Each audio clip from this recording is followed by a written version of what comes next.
Zimbali Coastal Resort is a sufficient place for the crowned eagles to bring up chicks. There's a really interesting mosaic of housing areas, the golf course, and these lovely indigenous coastal forests which are just stacked full of blue duiker. There's plenty of monkeys and lots of other species that the crowned eagles need as prey.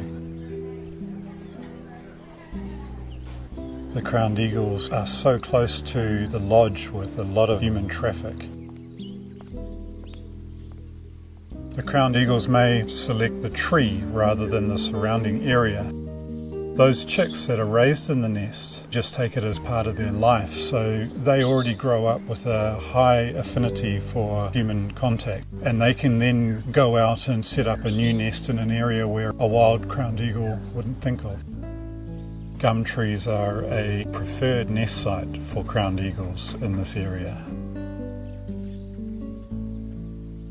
Crowned eagles like to nest 20 or even 30 metres up a tree. And when a gum tree reaches 2.5 metres in circumference, it has a very smooth bark, and vervet monkeys and other species which antagonise crowned eagles at the nest can't climb the tree to harass them. So it creates a really interesting conflict of interest with an invasive exotic tree providing a nest site for threatened raptors, not just crowned eagles but fish eagles and even woolly-necked storks. So I think Zimbali has made the right decision to protect a small number of gums here for the sake of the crowned eagles. Crowned eagles will rebuild their nest every year from trees in the nearby areas, particularly eucalyptus, pine, camphor and quinine. Also some other indigenous trees which have insecticidal properties that keep the number of mites and flies and other insects down on their nest. Because the nest is so large, with many layers of sticks, they're a virtual apartment building for lots of small animals. And while crowned eagles hunt large animals, they won't tolerate predators for very small animals that come nearby. You've got lots of monkeys around, even genets at night, so you get a day and a night shift of predators. The crowned eagle will offer the protection, so predators won't go near those places. So often you'll see lots of little animals living inside the nest structure. Bronze mannequins, there are geckos. With all the fresh sprigs and leafy material that crowned eagles put on the nest, millipedes come up and forage on all that decaying leaf matter. Nearby we've also got colonies of village weavers and even dormice in some of the indigenous trees. In Zimbali there was a really interesting interaction that I recorded on nest monitoring cameras. Within 5 days of the young juvenile eagle fledging from the nest, the Egyptian geese moved in and took over. They were combating with the young eagle every time it returned to the nest to receive some food from its parents. But those geese managed to incubate and successfully hatch 7 young ducklings after 38 days. Within 24 hours of hatching, the parents led them off to the nearby dam.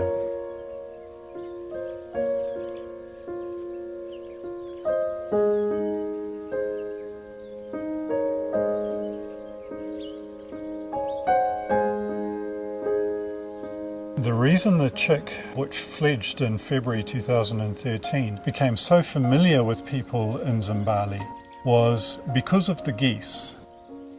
The adult crowned eagles would come in and drop food at the nest site. The geese would clear out for a few minutes, and once the juvenile flew back to the nest, the geese would throw the meat onto the ground. The juvenile had to stand there and eat while people were walking past. By the time the young eagle was a few months older, it had no fear of people. Crowned eagles breed every second year. Zimbali is very interesting because out of the last 10 years, 8 chicks have fledged. Breeding every year is very interesting because crowned eagles take 2 months to build a nest and prepare themselves for egg laying. The female incubates for 50 days. And then it takes around 90 to 120 days for the young eagle to fledge.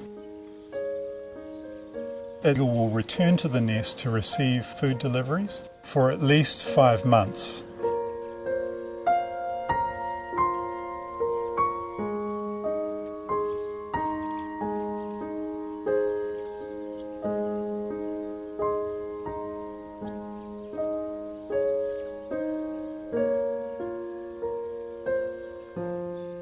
In Zimbali, where there's a surplus of prey, the adult pair is ready to breed again by the following winter. So often they will not tolerate the presence of the juvenile around the nest.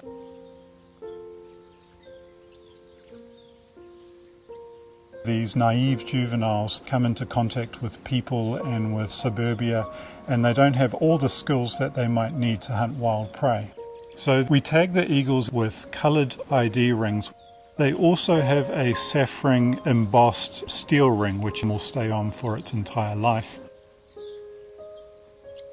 The reason is to understand more about the demographics of the population, understand where individual birds move, and in the future where they set up as adults.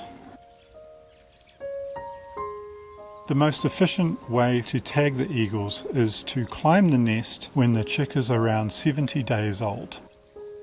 It is almost skeletally mature, so the tag will fit nicely. So I bring the chick down to the ground, put ID rings on and take any other measurements and samples we need. Within an hour I return the chick to the nest and life returns to normal for the eagles.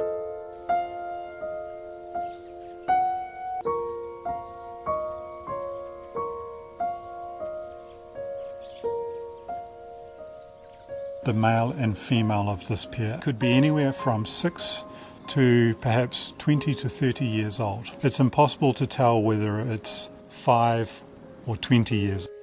With the identification rings, we will be able to tell in the future. It's those 4 life functions that one wants: feeding, breeding, nesting, resting. If you got all those opportunities in one place, then you can pass on your genetic material.